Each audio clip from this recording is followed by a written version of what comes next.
Our guests today are a trio of Shearman and Sterling partners up in New York City, Richard Alsop, Gillian Emmett Moldowan, and Christina Trauger, who are part of the team that authored the 18th Annual Corporate Governance and Executive Compensation Survey. That survey covers the top 100 public companies by market cap and revenue. It's quite an undertaking.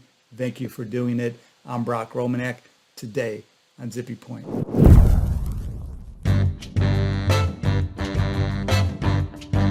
Executive pay disclosure, it has to be my favorite topic after running a conference about executive pay for 17 years. But it's amazing, as part of my proxy season spectacular, how few panels I actually have about executive pay, because so many other topics have gained importance. But executive pay still is the bulk of the proxy. It's still important. So Gillian, what sort of trends have you seen recently? Absolutely, and thank you, Brock, for having me and the rest of the Shearman and Sterling team.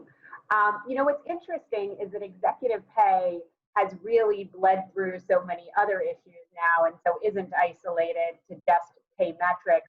The two biggest stories I would say this year are actually the interplay between executive pay and ESG, specifically the incorporation of ESG metrics into executive pay programs, and the interplay of human capital management and aspects of executive pay, and also how employees generally are being incentivized and thought of in the broader disclosure and management of a company.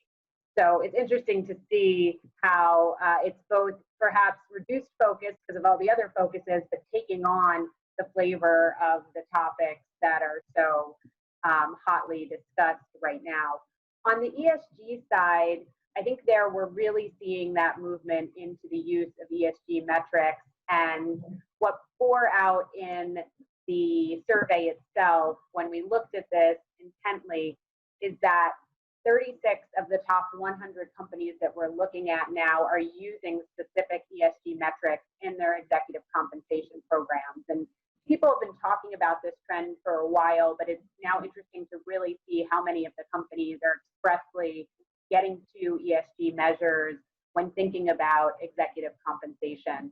I think maybe surprisingly, but maybe not, the top two categories on ESG that are looked at for these purposes are talent and succession, so really kind of an employee management metric, and diversity, also a key metric and a key area of focus right now in so many respects. Environmental sustainability had 6 companies in our survey that were focused there.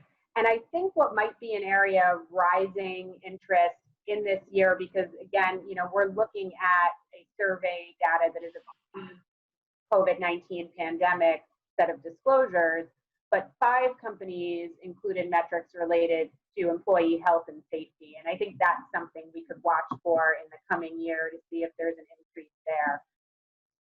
There's other companies as well that are including ESG as kind of a holistic, qualitative approach to looking at their executive compensation strategy.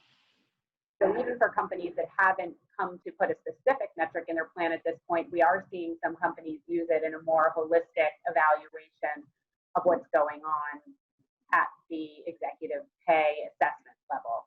I think certainly for companies that are thinking about incorporating ESG metrics and maybe haven't gotten there yet, you want to consider your shareholder engagement. What are people asking for in the context of your company? And that leads into identifying appropriate measures, which are key. In addition, you want to ensure a line of sight between executive action and performance. And this has been an area that's been hotly contested, because I think that companies at this point, certainly the ones in our survey, as were mentioned by my colleagues, CSR reports are basically there universally in this survey group. They're all focused on ESG issues, but there's still really a question as to whether there should be a direct link between executive pay and these ESG measures, and that's still being worked through, and how you think about linking that and making sure that you're choosing metrics that in fact the executives can move forward directionally, and therefore you're aligning incentives of how they can in fact make an impact with their pay. You do want to set goals but allow for discretion. And we're still seeing quite a bit of discretion in this area in terms of measurement of these metrics. They're not all entirely quantitative, as you see with some financial metrics. And of course, as part of that, you want to effectively track and report on ESG metrics and figure out how you're going to have appropriate controls in that area.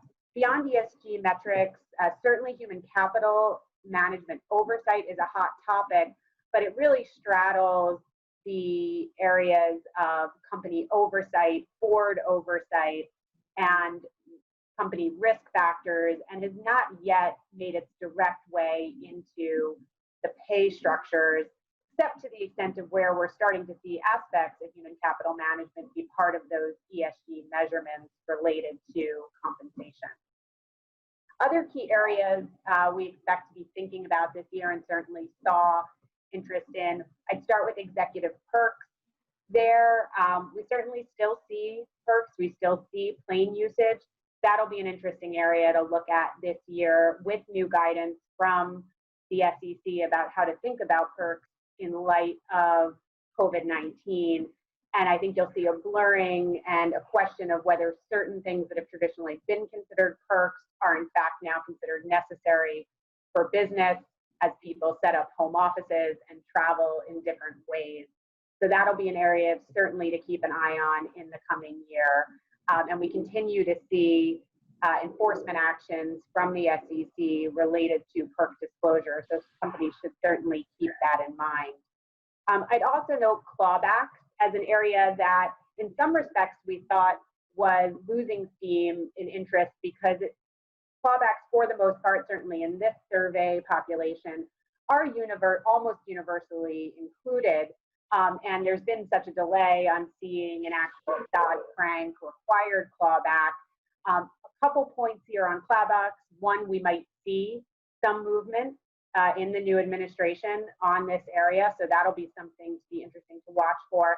And then with new or recent headlines related to actual use of clawbacks, we have been seeing increased interest from clients and companies thinking about whether their clawback is structured in order to enable them to work through any issues that might arise in regulatory proceedings or otherwise. So we are seeing the actual use of clawbacks, so it's interesting to see what the policies themselves have to say. 96 of the top 100 companies we surveyed have clawbacks. 76 of them cover all executive officers. Interestingly, only one of them expressly covers former employees and executives.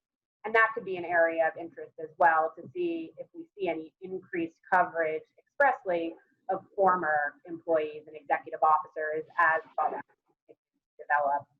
And really the last area to touch on, I think, for trends is looking at pay ratio and its potential interplay with say on pay voting in the coming year. With say on pay, we continue to see predominantly passes, so to speak, on say on pay, with only 5 companies in our survey having below 50% support for their say on pay, although there was a slight uptick in companies that only received between 70 and 79%. That went up to 9 companies this past year from 3 the year before. But even with that, 93 companies had a say on pay vote that was in excess of 50%. But when we look at what pay ratio might look like this year, and companies should remember this could be a year for many companies that they need to find a new median employee, as they may have just used their 3-year usage of their median employee.